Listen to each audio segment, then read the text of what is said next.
There. Today I'm here to show you how to make the Brunch Classic and Eggs Benedict. So I'm going to show you how to make a classic hollandaise sauce. I'm going to show you how to properly poach an egg so that it's nice and soft and runny. I'm going to show you how to prepare some vegetables and bread to go with it as well.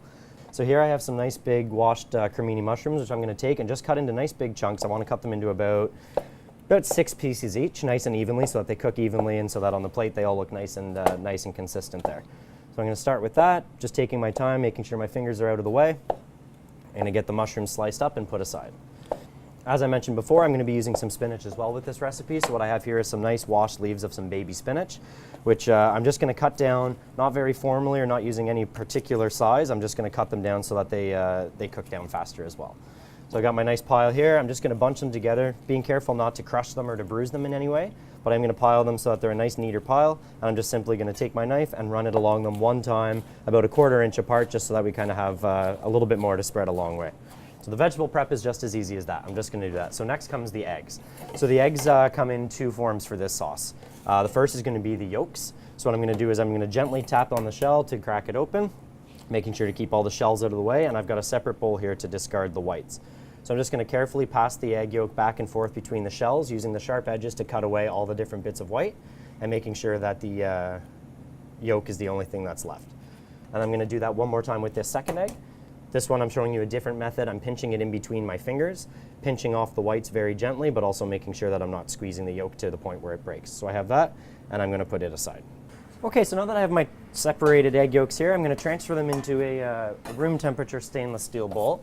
And what I'm going to do is I'm going to just start gently whisking them. I'm going to break up the yolks, and then I'm just going to put in a squeeze of a little tiny bit of lemon juice, which is going to start the cooking process of the egg, as well as help me double up the volume of them before I put them over my double broiler here. There's just a little bit of water in this pot, just barely steaming, just enough so that I can get a little bit of indirect heat, so I can slowly start cooking the eggs without cooking them too aggressively so that they don't start scrambling on me. So what I'm going to do is I'm going to slowly stream in some clarified butter, which is some butter that I have that's been just simmered very gently until the milk solids are removed and strained off. So it's very nice and clear, very nice and nutty. And at this point in time, since it is a bit warm, I'm going to take it off the heat and just stream in a little tiny bit here and just whisk to incorporate. You're looking for no signs of splitting, and you're looking for it to start doubling in its size. Back over the heat so everything's going, and this process continues a couple more times until you have a nice, smooth, rich, beautiful looking yellow hollandaise sauce. So now that our hollandaise sauce is done and it's off to the side staying just warm, it's time to poach the egg and make the mushroom and spinach garnish for it. So I'm going to start off with some water that's just barely simmering. You don't want the bubbles to be breaking the surface, but you want it to be you want to see a little bit of action in there. So what I'm going to do is I'm going to put in a little splash of white vinegar. This is a little trick for poaching eggs that you should use at home. What it does is it helps to coagulate or to set the protein that's in the egg white, which gives you a very nice, perfectly round shape. And as it's poaching, all your whites aren't going to be fluttering off into the water all over the place.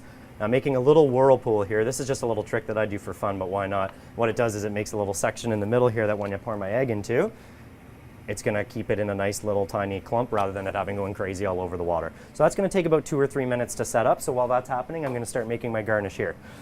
So with a little bit of canola oil in my pan here, just a little tiny bit because we got to save some room for some butter. We're going to start melting that, and right away we're going to go with our cremini mushrooms in here. So we got a couple of these guys going, and what we want to do is put some salt on them right away. I'm going to do a couple little tosses here, being very careful with that. Keeping in mind I'm a trained professional here, and just a little tiny bit of pepper as well, just to taste, right? Can't leave spinach out of the party. We give him some butter too, and just a nice little pile on top like that. The heat from the bottom of the pan is going to start wilting the spinach, and we don't want to bang it around or bruise it up too much. We just want to stir it to make sure it's cooked down, and we can use the residual heat from our pan to continue the process after that. And it's timed perfectly so that just as these are finishing, Mr. Egg here is floating to the top, so we know that he's done as well. So with a nice slotted spoon, I'm just going to pick this guy out. And just very carefully, I'm just going to gently poke the yolk just to see how firm it is. If it's firm, you want to take it out right away. If it's just a little bit jelly feeling still, that's how loose your yolk is, so you want to keep it like that. So I'm going to put that aside, and we're ready to take it to the plate. Okay, so we have a nice piece of toasted bread at the bottom here. We got our mushrooms, our spinach, our perfectly poached egg, and all that's left to do is top it up with our really nice, rich, buttery hollandaise sauce here. So just over the top, just as much as you like. Personally, I like a lot, so I'm going to do it that way. And there you have it, Eggs Benedict for brunch. Kingston Cuisine has been brought to you by Black Dog Hospitality, a locally owned independent restaurant group. Visit blackdoghospitality.com.